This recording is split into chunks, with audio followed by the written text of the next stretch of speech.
નમસ્કાર વિદ્યાર્થી મિત્રો, ફરી એકવાર આપણે ધોરણ 10 એનું ચેપ્ટર નંબર 19 માનવ વિકાસ જે છે એમાં આપણે મળ્યા છીએ.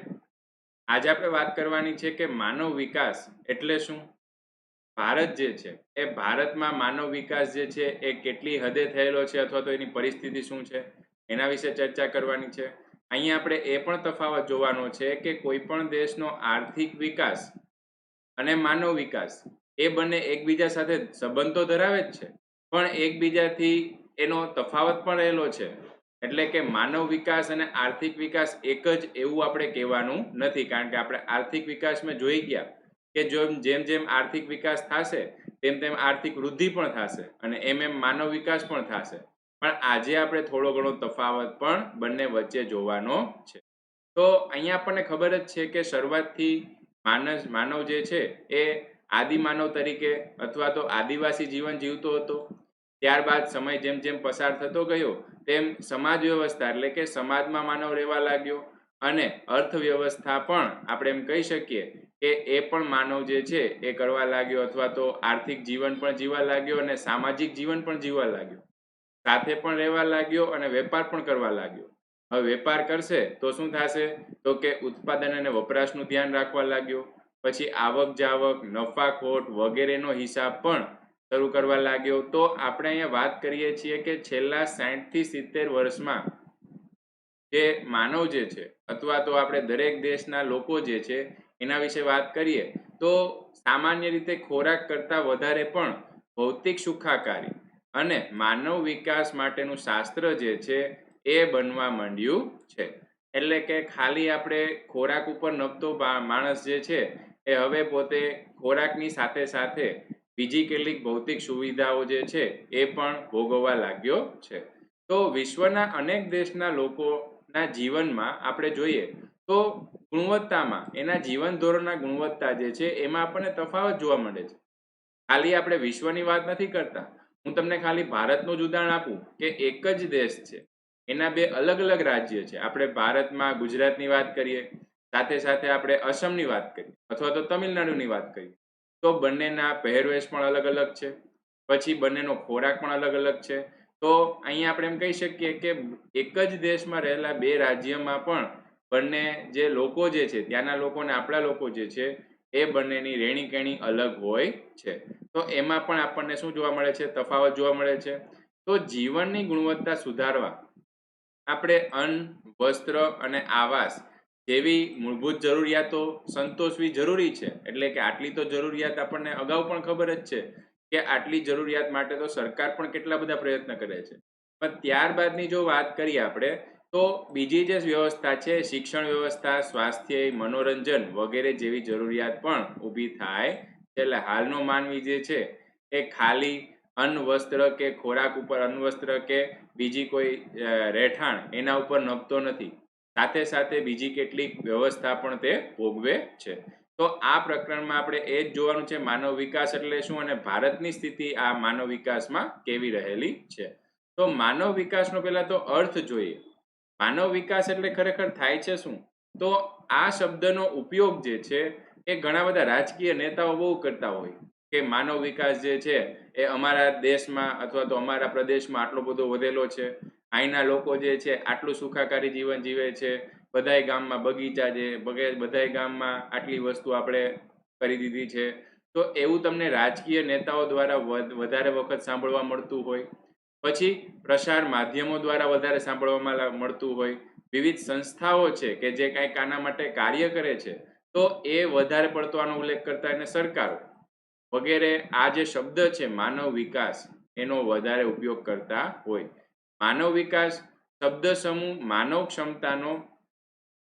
ક્ષમતાઓના વિસ્તરણ, પસંદગીઓના વ્યાપ, સ્વતંત્રતાઓના વિકાસ, સ્વાતંત્ર્યના વિકાસ, માનવ અધિકારો અમલ રૂપે વપરાય છે. માનવ વિકાસ જે છે એ ક્યાં વપરાય કે માનવ ક્ષમતાઓનું વિસ્તરણ, માનવ પોતે કેટલી ક્ષમતા ધરાવે છે, પોતે કેટલો કેપેબલ છે. પછી તો કે એની પસંદગી જે છે, હું તમને એમ કહું કે તમારે કંઈક ધારો કે ખોરાક ખાવો છે, તમે હોટલમાં જાઓ છો તો તમારી પાસે એટલા રૂપિયા જ ન હોય તો તમે એવી મોંઘી હોટલમાં નહીં જાઓ. અથવા તો જેની પાસે વધારે રૂપિયા છે એ સામાન્ય રેકડીમાં કે ન્યા ખાવા નહીં જાય પણ ક્યારેક બની શકે, પણ જેની પાસે રૂપિયા છે વધારે મોંઘી મોંઘી વસ્તુ જે છે વાપરે, તો એના માટે એની પાસે પસંદગી આવી કે નહીં કે સાદી હોટલમાં જાઓ કે મોંઘી હોટલમાં જાઓ. જેની પાસે રૂપિયા જ નથી એ લોકો કઈ મોંઘી હોટલમાં જવાના નથી. એટલે પસંદગીનો વ્યાપ. પછી સ્વાતંત્રતાનો વિકાસ અથવા તો સ્વતંત્ર, કેટલો માનવ સ્વતંત્ર છે, સરકાર વિરુદ્ધ બોલી શકે છે કે નહીં. આપણે કેટલાક દેશો તો એવા છે કે જે સરકાર વિરુદ્ધ બોલે તો એને જેલમાં નાખી દે, તો એને આપણે માનવ વિકાસ કહી શકીએ નહીં. પછી માનવ અધિકારો, તમને પણ ખ્યાલ છે કે તમારા કેટલાક અધિકારો છે રહેલા છે, જેમ કે વાણી સ્વતંત્રતા, વિચાર સ્વતંત્રતા. આપણે બંધારણનો જે મુદ્દો હતો 9મા ધોરણમાં, એમાં પણ આપણે ઘણા બધા અધિકારો વિશે ચર્ચા કરી હતી. તો આ બધા અધિકાર માનવના રહેલા છે. તો આને કેટલો અમલ જે છે દેશમાં થાય છે એ પણ માનવ વિકાસ સાથે સંકળાયેલા છે. તો માનવ વિકાસ જે છે એ કેવળ શિક્ષણ, આરોગ્ય, પોષણ, સંસાધનોના નિયંત્રણ કરતા પણ કંઈક વધુ બાબતનો સંકેત આપે છે. ખાલી શિક્ષણ, આરોગ્ય, પોષણ જે છે એ તો દરેક દેશનો એક પ્રકારે એમ કહી શકીએ કે ફરજ છે કે દરેક દેશની સરકાર જે છે એને પોતાના લોકો છે એ લોકોને સારું એવું શિક્ષણ, પોષણ વગેરે આપવાનું એની ફરજ છે. તો એ તો પાલન કરતા જ હોય, પણ આ માનવ વિકાસ જે છે એ એના કરતાં પણ કંઈક વિશેષ બાબતની ચર્ચા કરે છે. તો માનવ વિકાસ એ આકાંક્ષાઓ અને જરૂરી હોય તેવી જીવન નિર્વાહની સુવિધાનો વિસ્તારની પ્રક્રિયા છે, અથવા તો જે જીવન નિર્વાહ જે છે એના માટે સુવિધાની વાત કરેલી છે. અહીંયા આપણે એમ કહીએ કે ખોરાક, પાણી એના વિશે નહીં, એની જે સુવિધાઓ છે વિસ્તારવાની પ્રક્રિયા જે છે એને શું કહેવાય છે? માનવ વિકાસ. જો કે આ વ્યાખ્યામાં તમને એટલો બધો ખ્યાલ નહીં આવે, પણ આપણે આગળ જતા એના વિશે વધારે ચર્ચા કરશું એટલે તમને આખી વ્યાખ્યા છે વ્યવસ્થિત સમજાઈ જશે. અહીંયા આવે છે યુએનડીપી. આ યુએનડીપી આપણને આપેલી વ્યાખ્યા છે. યુએનડીપી શું છે? તો કે એનું પૂરું નામ થાય છે યુનાઇટેડ નેશન્સ ડેવલપમેન્ટ પ્રોગ્રામ. એટલે કે આપણે યુએન સંસ્થા વિશે, યુનાઇટેડ નેશન વિશે આપણે અગાઉ પણ ચર્ચા કરી દીધી છે. એનું જ એક આપણે એક ભાગ કહી શકીએ કે ડેવલપમેન્ટ પ્રોગ્રામ. એટલે શું? તો કે માનવનું જીવન ધોરણ ઊંચું જાય એના માટે કેટલાક પ્રયત્ન કરે છે. એના માટે કેટલાક આંકડાઓ પણ આપે છે કે ભારત જે છે એમાં ધારો કે સ્ત્રી સશક્તિકરણ જે છે એ કેટલું વધારે થયેલું છે, કયા કયા દેશમાં કેટલું થયેલું છે, એવા બધા આંકડા જે છે એ પણ આવી સંસ્થા છે એ આપે છે. તો એના વિશે આપણે આગળ જતા ચર્ચા કરશું. તો યુએનડીપી આપણને વ્યાખ્યા આપેલી છે એ માનવ વિકાસ એ માનવની આકાંક્ષાઓ અને જરૂરી હોય તેવી જીવન નિર્વાહની સુવિધાઓનો વિસ્તારવાની પ્રક્રિયા છે.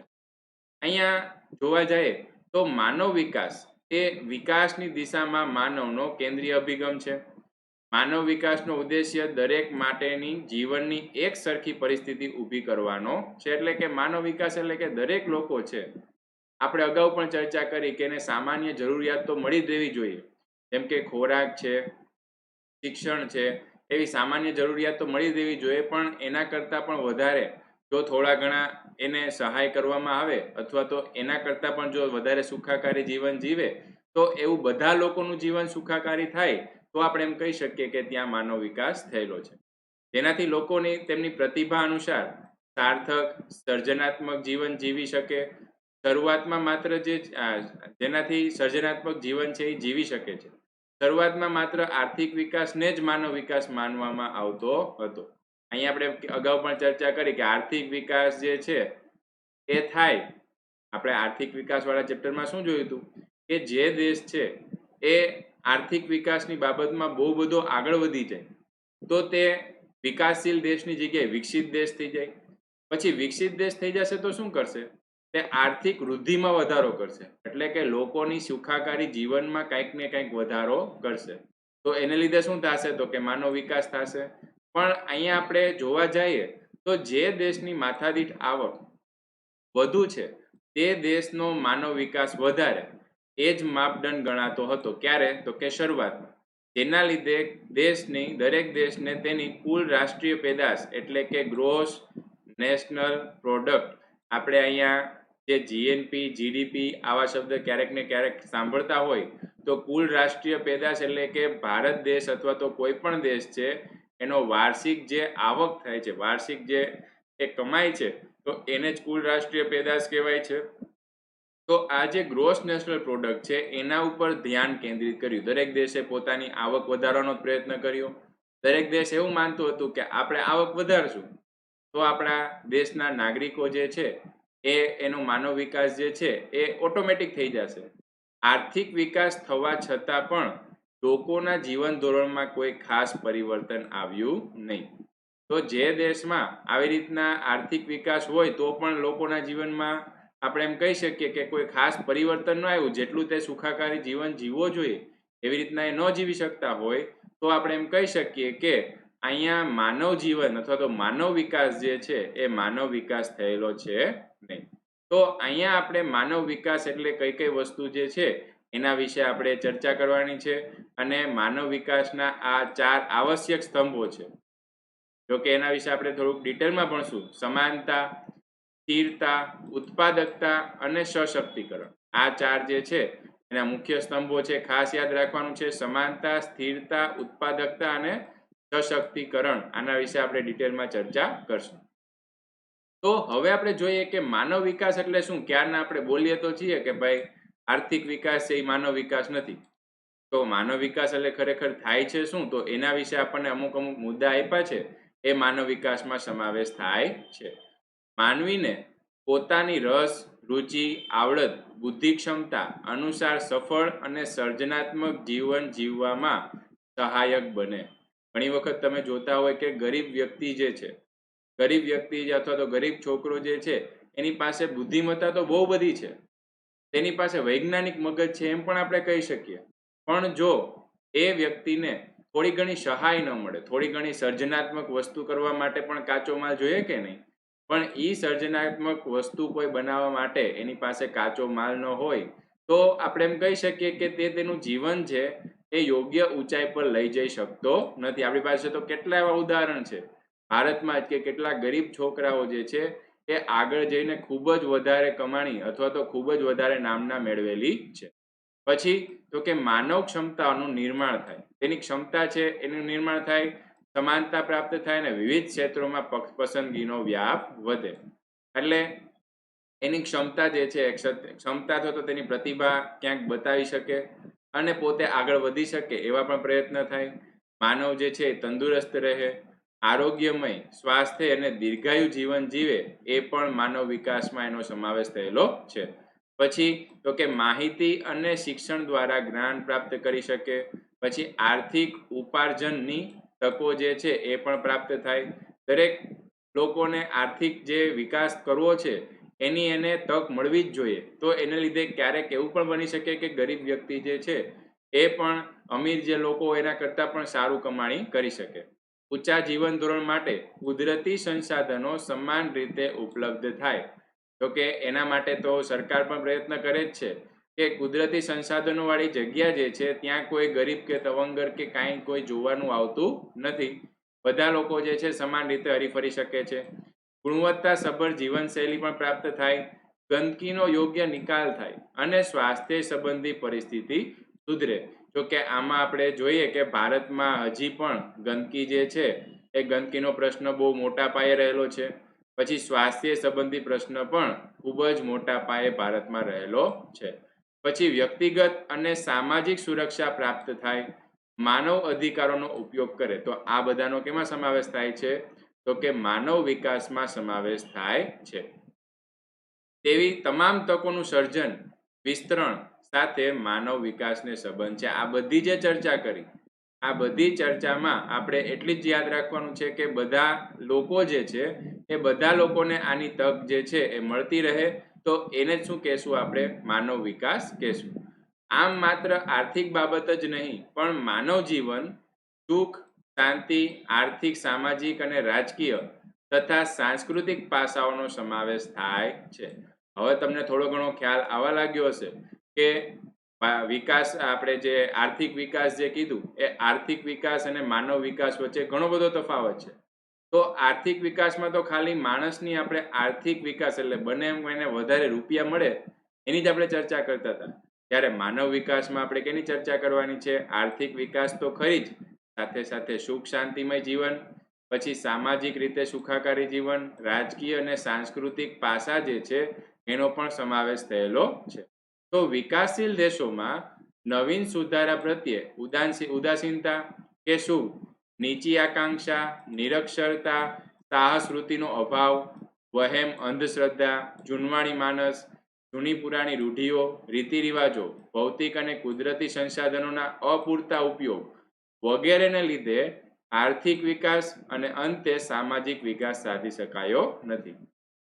તો કે આખું વાક્ય જે છે એ આપણે આર્થિક વિકાસવાળા ચેપ્ટરમાં ચર્ચા કરી હતી કે આર્થિક વિકાસ ક્યારે ન થઈ શકે, તો કે સામાન્ય રીતે સાહસિક લોકો જે છે એ સાહસિક લોકોની કમી આવા વિકાસશીલ દેશમાં જોવા મળે છે. પછી તો કે કુદરતી સંસાધનો તો મળ્યા જ છે પણ તેનો યોગ્ય રીતે ઉપયોગ જે છે એ કરી શકતા નથી. આપણને ખેતીલાયક જમીન જે છે તો ભારત દેશમાં કેટલી બધી છે, છતાં પણ કેટલીક જમીન જે છે એ એમનેમ પડી રહે છે. પછી તો કે આપણે એમ કહી શકીએ કે નવીન સુધારા, કોઈ નવી ટેકનોલોજી આવે તો એ શીખી અને એમાં થોડુંક વધારે ઉત્પાદન મેળવી લઈએ, તો એમાં પણ આપણે એમ કહી શકીએ કે ઉદાસીનતા જોવા મળે છે. તો આને લીધે દેશનો આર્થિક વિકાસ નહીં થાય, અને આર્થિક વિકાસ નહીં થાય તો માણસ જે છે એનું જીવન ધોરણ ઊંચું આવી શકશે નહીં. ત્યારબાદ વાત કરીએ આપણે હ્યુમન ડેવલપમેન્ટ ઇન્ડેક્સ HDI. હવે આપણે અલગ અલગ જે આંક આપવામાં આવે છે એના વિશે આપણે થોડી ઘણી ચર્ચા કરીએ. તો નોબેલ પારિતોષિક વિજેતા ભારતીય મૂળ અર્થશાસ્ત્રી આપણે એમ કહી શકીએ કે અમર્ત્ય સેન, જેને નોબેલ પારિતોષિક મળેલો છે. નોબેલ પારિતોષિક તમને થોડો ઘણો એના વિશે ખ્યાલ હશે. મધર ટેરેસાને અહીંયા નોબેલ આપણે સીવી રમન જે છે, સીવી રમનને સૌથી પહેલો આવો નોબેલ પારિતોષિક વિજ્ઞાનમાં મળ્યો હતો. અને આપણે એમ કહી શકીએ રવિન્દ્રનાથ ટાગોર, એને પણ નોબેલ પારિતોષિક મળ્યો હતો. પણ અહીંયા અર્થશાસ્ત્રીની જો વાત કરીએ તો અમર્ત્ય સેન જે છે એને માનવ વિકાસ આંકની વિભાવના કરી, અને તે અન્વયે પ્રથમ માનવ વિકાસ અહેવાલ 1990માં પ્રકાશિત કરવામાં આવ્યો. ત્યારથી આપણે કહી શકીએ કે સંયુક્ત રાષ્ટ્ર વિકાસ કાર્યક્રમ યુનાઇટેડ નેશન ડેવલપમેન્ટ પ્રોગ્રામ, જેની આપણે હમણાં વાત કરી હતી, UNDP દ્વારા દર વર્ષે માનવ વિકાસ અહેવાલ પ્રસિદ્ધ કરવામાં આવે છે. એટલે એનો મતલબ શું થયો, તો કે આ જે નોબેલ પારિતોષિક છે અર્થશાસ્ત્રી, એને એવું સૂચન આપ્યું કે આપણે દરેક દેશ છે એ દરેક દેશનો માણસ જે છે એ કેટલું સુખાકારી જીવન જીવે છે એના માટેનો એક આપણે આંક આપીએ, જેનાથી શું ખ્યાલ આવે કે કયા દેશમાં લોકો જે છે એ વધારે સુખાકારી જીવન જીવે છે. તો એનો મતલબ શું, તો કે ધારો કે હું એમ કહું કે સ્વિટ્ઝરલેન્ડ છે, સ્વિટ્ઝરલેન્ડના લોકો જે છે એનું સુખાકારી જીવન ભારતના લોકો કરતાં વધારે છે. તો એનો મતલબ શું, તો કે ભારત છે એ ભવિષ્યમાં કંઈક એવી આંક અથવા તો કંઈક એવી પ્રવૃત્તિ શીખશે કોની પાસેથી, આવા જે દેશ છે સ્વિટ્ઝરલેન્ડ જેવા દેશો છે એની પાસેથી કંઈક શીખશે કે આપણે જો આપણા દેશમાં આવા કંઈક પ્રયત્ન કરીએ તો લોકોનું જીવન છે એ સુખાકારી બની શકે. તો આવી વસ્તુ માટે પણ આપણે એમ કહી શકીએ કે આવા આપણને HDI એટલે કે હ્યુમન ડેવલપમેન્ટ ઇન્ડેક્સ જે છે એ રજૂ કરવામાં આવે છે. તો જુદા જુદા દેશોના વિકાસના વિભિન્ન નિર્દેશકોના આધારે એક વૈશ્વિક વિશ્લેષણ રજૂ કરવામાં આવે છે. સંયુક્ત રાષ્ટ્ર વિકાસ કાર્યક્રમ દ્વારા પ્રકાશિત થયેલ પ્રથમ માનવ વિકાસ અહેવાલ હ્યુમન ડેવલપમેન્ટ ઇન્ડેક્સનો ખ્યાલ પ્રસ્તુત થયો હતો, જેમાં માનવ વિકાસ આંક જે છે એ 3 નિર્દેશકોની સંયુક્ત રીતે ઉપયોગ કરવામાં આવ્યો હતો. એટલે શું, તો કે સરેરાશ આયુષ્ય એટલે આપણે એને આરોગ્યમાં સમાવેશ કરી શકીએ. સરેરાશ આયુષ્ય એટલે શું, તો કે હું તમને એમ કહું કે ભારતમાં ધારો કે 1000 લોકો છે, આ 1000 લોકોનું સરેરાશ આયુષ્ય કેટલું, તો કે કેટલાક લોકો છે 80 વર્ષ જીવે, કેટલાક લોકો છે એ 70 વર્ષ જીવે. આપણે અગાઉ ચર્ચા કરી હતી કે ગરીબ લોકો જે છે એ ગરીબ લોકોનું આયુષ્ય સામાન્ય રીતે જેટલું હોવું જોઈએ એના કરતાં થોડુંક ઓછું હોય છે, કારણ કે તે એવી થોડી ખરાબ જગ્યામાં રહે છે કે જેને લીધે એનું સ્વાસ્થ્ય જે છે એ નબળું પડી રહેલું હોય છે. તો સરેરાશ આયુષ્ય. પછી શિક્ષણ સંપાદન એટલે કે સરેરાશ લોકોમાં કેટલું જ્ઞાન છે એ, અને માથાદીઠ આવક જે છે શું નક્કી કરે છે, જીવન ધોરણ. આ ત્રણેય નિર્દેશકોના સંયુક્ત આંકના આધારે દેશમાં માનવ વિકાસ આંક જે છે એ ક્રમ નિર્ધારિત કરવામાં આવતો. પછી તો કે યુએનડીપી દ્વારા માનવ વિકાસના અહેવાલ માટે માનવ વિકાસ આંક HDI ની ગણતરી માટે વર્ષ 2009 સુધી આ 3 નિર્દેશકો રાખ્યા હતા અને 2010 થી આ માટે વર્ષ 2010 થી નીચે મુજબ નવી પ્રવિધિ ઉપયોગ કરવામાં આવે છે. એટલે કે એમાં કંઈક નવા સુધારા વધારા કર્યા. એટલે શું? તો કે પહેલું આવે છે અપેક્ષિત આયુષ્ય આંક. આપણે જે પ્રમાણે વાત કરી એ પ્રમાણે સરેરાશ આયુષ્ય જે છે એ લોકોનું કેટલું છે એ પહેલા નક્કી કરવાનું. તો આરોગ્ય અને દીર્ઘાયુના માપન માટે બાળક જન્મે તે કેટલા વર્ષનું આયુષ્ય ભોગવી શકે તેવી અપેક્ષાને અપેક્ષિત આયુષ્ય આંક તરીકે ઓળખવામાં આવે છે. જેમાં મહત્તમ આપણે કહીએ તો 83.6 વર્ષ અને ન્યૂનતમ છે 20 વર્ષ નિર્ધારિત કરવામાં આવેલા છે. તો માનવ વિકાસના અહેવાલ 2015માં ભારતનો અપેક્ષિત આયુષ્ય આંક કેટલો હતો? તો 68 વર્ષ. એટલે કે ભારતમાં રહેલા લોકો, એમાં જો આપણે ખાલી 1000 લોકોની વાત કરીએ તો કેટલાક લોકો છે એ 70 વર્ષ સુધી જીવે, કેટલાક લોકો છે એ 50 વર્ષ સુધી જીવે. તો આવી રીતના અલગ અલગ જે આંક લીધેલા છે એમાં સરેરાશ જો વાત કરીએ અથવા તો અપેક્ષિત વાત કરીએ તો ભારતમાં 68 વર્ષની ઉંમરે 68 વર્ષની ઉંમર જે છે એ ભારત માટે સરેરાશ આંક છે. ત્યારબાદ વાત કરીએ આપણે શિક્ષણ આંક. તો શિક્ષણ આંક જેના બે પેટા નિર્દેશકો જે છે એમાં આપણે કહીએ શાળાકીય સરેરાશ વર્ષ. એટલે શું? તો કે કોઈ વિદ્યાર્થી છે એ શાળામાં કેટલા વર્ષ સુધી ભણે છે. 25 વર્ષની પુખ્ત વ્યક્તિ જે છે એ શાળામાં વિતાવેલા વર્ષો કેટલા? કેટલાક લોકો જે છે એ હવે તો જો કે ફરજિયાત આવી ગયું કે 1 થી 8 ધોરણ ફરજિયાત શિક્ષણ મેળવવાનું હોય, છતાં પણ કેટલાક વિદ્યાર્થીઓ છે એ બીજું કે ત્રીજું ધોરણ ભણી અને પોતે કામ ધંધે લાગી જાય છે. પણ અહીંયા વાત કરેલી છે કે સરેરાશ કેટલા વર્ષ? 25 વર્ષ સુધીમાં તો આપણે એમ કહી શકીએ કે એનું ભણતર છે પૂરું થઈ ગયું હોય. ઘણા બધા વિદ્યાર્થીઓનું ભણતર પૂરું થઈ ગયું હોય તો 25 વર્ષની પુખ્ત વ્યક્તિ જે છે એને શાળામાં વિતાવેલા વર્ષો, જેમાં ઉચ્ચતમ આપણે વાત કરીએ તો 13.3 વર્ષ અને ન્યૂનતમ જે છે એ 0 વર્ષ, એટલે કે તે શાળામાં ગયો જ ન હોય એવું પણ આપણે નિર્ધારિત કરેલ છે. જેમાં માનવ વિકાસ અહેવાલ જે છે એના મુજબ ભારતના શાળાકીય સરેરાશ વર્ષો કેટલા છે? 5.4 વર્ષ, જે બહુ જ ખરાબ આંકડો કહેવાય. 5.4 વર્ષ એટલે શું? તો કે આટલા વર્ષ જ બાળક જે છે, સરેરાશ બાળક જે છે એ શિક્ષણ મેળવવા માટે જાય છે સ્કૂલમાં. તો આ આંક જે છે એ ભારત માટે ખૂબ જ નબળો છે. એટલા માટે જ ભારત સરકાર એવો પ્રયત્ન કરે છે કે દરેક વિદ્યાર્થીએ ફરજિયાત 8 ધોરણ સુધી તો શિક્ષણ મેળવવાનું જ, જે આગળ જતા ફરજિયાત 12મા ધોરણ સુધી પણ થઈ જશે. અપેક્ષિત શાળાકીય વર્ષો 5 વર્ષનો અહીંયા બીજું જે આમાં કીધું છે અપેક્ષિત શાળાકીય વર્ષ. 5 વર્ષનું બાળક પોતાના જીવનમાં કેટલા વર્ષો શાળામાં વિતાવશે તે વર્ષો, એને શું કહેવાય છે? અપેક્ષિત શાળાકીય વર્ષ. એમાં ઉચ્ચતમ 18 વર્ષ અને ન્યૂનતમ 0 વર્ષ જે છે નક્કી કરેલ છે. તો જેમાં આપણે ભારતનો અપેક્ષિત શાળાકીય આંક જે છે કેટલો આવે છે? 11.7 વર્ષ. એટલે આમાં કન્ફ્યુઝન નથી કરવાનું આપણે.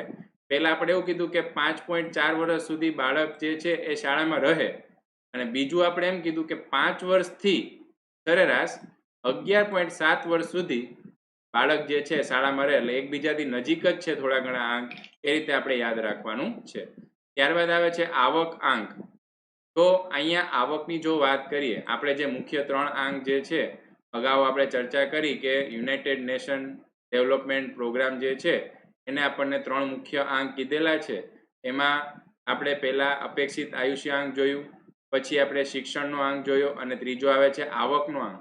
તો જીવન નિર્વાહના માપન માટે માથાદીઠ કુલ ઘરેલું પેદાશ એટલે કે ગ્રોસ ડોમેસ્ટિક પ્રોડક્ટ, આપણે જીડીપીની જે વાત કરીએ છીએ એ, અને માથાદીઠ કુલ આ રાષ્ટ્રીય આવક એટલે કે ગ્રોસ નેશનલ ઇન્કમ પર કેપિટા ને પ્રસ્થાપિત કરવામાં આવે છે. માનવ વિકાસ અહેવાલ 2015માં આપણે ભારતની માથાદીઠ કુલ રાષ્ટ્રીય આવક જે છે એ કેટલી હતી? $5,497 અને માથાદીઠ કુલ ઘરેલું પેદાશ જે છે એ કેટલું હતું? $5,238. એટલે કે માથાદીઠ આવકની ગણતરી માટે જે દેશની આવક અમેરિકાના ચલણ મૂલ્યમાં ગણવામાં આવે છે, જે સમ ખરીદ શક્તિ તરીકે પણ અહીંયા લખેલું છે પર્ચેસિંગ પાવર પેરિટી તરીકે પણ ઓળખવામાં આવે છે. એટલે અહીંયા પણ આપણે જોવા જઈએ તો કુલ માથાદીઠ આવક જે છે એ કુલ માથાદીઠ આવક માટે ભારતના આંકડા આપ્યા છે, અને આપણે એમ કહી શકીએ કે માથાદીઠ આવકમાં પણ ભારત જે છે એની વસ્તી છે એ ખૂબ જ વધારે છે, માટે સામાન્ય બીજા દેશની કમ્પેરિઝનમાં ભારતની માથાદીઠ આવક જે છે આપણે ઓછી કહી શકીએ. અહીંયા આપણને જોવા જઈએ તો માનવ વિકાસ આંકની વધારાનું આપણે જાણીએ તો માનવ વિકાસ આંકની ગણતરી કરવા માટે પ્રત્યેક માપદંડનું અધિકતમ અને ન્યૂનતમ મૂલ્ય નક્કી કરવામાં આવે. એટલે કે તમને કોઈ પણ આંક આપવામાં આવે તેનું મૂલ્ય 0 થી લઈને 1 વચ્ચેનું હોય છે. એમાં પણ આપણે જોઈએ તો 1 એટલે મહત્તમ અને 0 એટલે ન્યૂનતમ. તો કોઈ પણ દેશ માટે માનવ વિકાસ આંક મહત્તમ કેટલો હોઈ શકે? 1 હોઈ શકે. તે માટે પહોંચવા માટેનો તફાવત સૂચવે છે. આ તફાવત દેશો વચ્ચેની માનવ વિકાસની તુલનામાં ઉપયોગી નીવડે છે. એટલે કેટલાકનો આંક ધારો કે 0.82 હોય, ધારો કે હું એમ કહું કે ભારતનો આંક જે છે એ માનવ વિકાસ આંક ધારો કે 0.8 છે, ત્યારે પાકિસ્તાનનો માનવ આંક જે છે માનવ વિકાસ આંક એ 0.7 છે. તો આપણે એમ કહી શકીએ કે માનવનું જીવન જે છે, માનવ વિકાસ જે છે એ ભારતમાં વધારે છે જ્યારે પાકિસ્તાનમાં ઓછો છે. તો માનવ વિકાસ અહેવાલ, આ માનવ વિકાસ અહેવાલ જે છે એ 1990 થી આપણે જે રીતના વાત કરી એ રીતે દર વર્ષે બહાર પાડવામાં આવે છે. માનવ વિકાસમાં 2015માં સમાવેશ કરેલ 188 દેશ, આ 188 દેશ કે તેના માનવ વિકાસ આંકના મૂલ્યના આધારે આપણને અહીંયા કોષ્ટક આપેલું છે. જેમાં આપણે વાત કરીએ તો નોર્વે જે છે એનો આંક કેટલો આપ્યો છે? 0.944, એટલે કે 1 ની એકદમ નજીક છે. તો નોર્વે જે છે એમાં આપણે એમ કહી શકીએ કે માનવ વિકાસ જે છે એ ખૂબ જ સારી રીતે થયેલો છે. એમાં માનવ વસ્તી જે છે એ પણ પ્રમાણિત છે, લોકોનું જીવન જે છે એ પણ વધારે સુખાકારી છે, યોગ્ય શિક્ષણ મેળવી લે છે. તો આવી રીતના આપણે એમ કહી શકીએ કે નોર્વે જે છે એનો માનવ વિકાસ આંક છે બીજા બધાની સરખામણીમાં ખૂબ જ વધારે છે. પછી બીજા ક્રમે વાત કરીએ તો ઓસ્ટ્રેલિયા અને સ્વિટ્ઝરલેન્ડ છે એ ત્રીજા ક્રમે. તેમજ એશિયાઈ દેશ જે છે સિંગાપુર, તો સિંગાપુર જે છે એ 11મા ક્રમે. ભારત જે છે એનું માનવ આપણે વિકાસ આંક કહીએ તો 0.609, આપણે કીધું એ પ્રમાણે 0 થી 1 ની વચ્ચે જ આપવાનું છે, એટલે 0.609 સાથે 188 દેશોમાં 130મું સ્થાન ધરાવે છે. આ આંકડો જે છે એ ફરતો રહેતો હોય દર વર્ષે. આપણે યાદ રાખવાનું, જે તે વર્ષનું આપણે ભણતા હોય એ વર્ષ માટે યાદ રાખવાનું, પણ આપણે બુકમાં લખેલું છે એ પ્રમાણે 2015ની સાલમાં 130મું સ્થાન જે છે એ ધરાવતો હતો. એટલે કે મધ્યમ માનવ વિકાસવાળા દેશની શ્રેણીમાં આપણે ભારત જે છે એનો સમાવેશ થાય છે. અને આ અહેવાલમાં સૌથી નીચે જો વાત કરીએ તો 188મા ક્રમે આપણે એમ કહી શકીએ કે નાઇજર જે છે એ સૌથી વધારે આપણે માનવ વિકાસની દ્રષ્ટિએ પછાત દેશ જે છે એમ પણ આપણે કહી શકીએ. તો અહીંયા આપણને અલગ અલગ દેશ જે છે એ આપેલા છે. 1 થી લઈને 188 દેશ જે છે એને વિભાજિત કરેલા છે. તો 0.802 થી વધુ આંક ધરાવતા 1 થી લઈને 49 દેશ છે. એના અલગ અલગ ઉદાહરણ આપણને આપેલા છે: નોર્વે, ઓસ્ટ્રેલિયા, સ્વિટ્ઝરલેન્ડ, પછી Denmark, Netherland, America, Singapore, Britain, Japan, France. પછી ઉચ્ચ માનવ વિકાસ, આ ઉચ્ચ માનવ વિકાસ જે છે એમાં શું આવશે તો કે Russia, Malaysia, Iran, Sri Lanka, Mexico, Brazil, ચીન, થાઈલેન્ડ, જમૈકા. અહીં આપણે વાત કરીએ તો શ્રીલંકા જે છે એનો પણ માનવ વિકાસ આંક જે છે ભારત કરતાં ઉપર છે. પછી મધ્યમ માનવ વિકાસ એટલે કે 106 થી 143, જેમાં 0.555 થી 0.698 સુધીનો આંક આવે છે. જેમાં ઇન્ડોનેશિયા, ફિલિપિન્સ, દક્ષિણ આફ્રિકા, ઈરાક, ભારત વગેરેનો સમાવેશ થાય છે. જ્યારે નિમ્ન માનવ વિકાસ એટલે 144 થી 188, જેમાં 0.550 થી પણ નીચે માનવ વિકાસ આંક આપેલો હોય તો એમાં આવે છે Kenya, Pakistan, Nigeria, Zimbabwe, Niger વગેરેનો સમાવેશ થાય છે. તો ભારતનો માનવ વિકાસ આંક જે છે એ 1990માં જો વાત કરીએ તો 0.428 હતો. ત્યારબાદ 2000માં 0.49 એટલે 496, 2010માં 0.586, એટલે ધીમે ધીમે કરતા તમે જોતા જાઓ તો આ જે માનવ વિકાસ આંક જે છે એ વધતો જાય છે અને 2015ની જો વાત કરીએ તો 0.609, એટલે કે જે સુખાકારી જીવન જે છે એમાં ક્રમશઃ આપણને વધારો જોવા મળે છે. અહીંયા આપણે વાત કરીએ તો માનવ વિકાસ અહેવાલ 2015માં ભારતના દરેકે દરેક પાડોશી દેશ જે છે એની પરિસ્થિતિ કેવી હતી? તો ભારત છે ચોથા ક્રમે, 130 જે છે એ રેન્ક છે એ ભારતનો છે. પછી તો કે એની આગળ જોવા જઈએ તો માલદીવ આવે, પછી ચીન આવે અને સૌથી પહેલા નંબરે શ્રીલંકા આવે. કે ભારતના પાડોશી દેશની જો આપણે આંકડા લઈએ તો આપણે કહી શકીએ કે શ્રીલંકા સૌથી વધારે સુખાકારી જીવન જીવતો માનવ વિકાસ આંક જે છે ધરાવે છે. પછી તો કે એના પછી ભારતના પછી રેન્ક આવશે ક્યાં? તો કે ભૂતાન 132મો રેન્ક, બાંગ્લાદેશ 142, નેપાળ 145, પછી 147 પાકિસ્તાન, 148 મ્યાનમાર અને 171 અફઘાનિસ્તાન. આપણે સામાન્ય રીતે જોવા જઈએ તો માનવ વિકાસ આંક જે છે એ ખાલી શિક્ષણ અથવા તો વસ્તી ઉપર જ આધાર નથી રાખતો.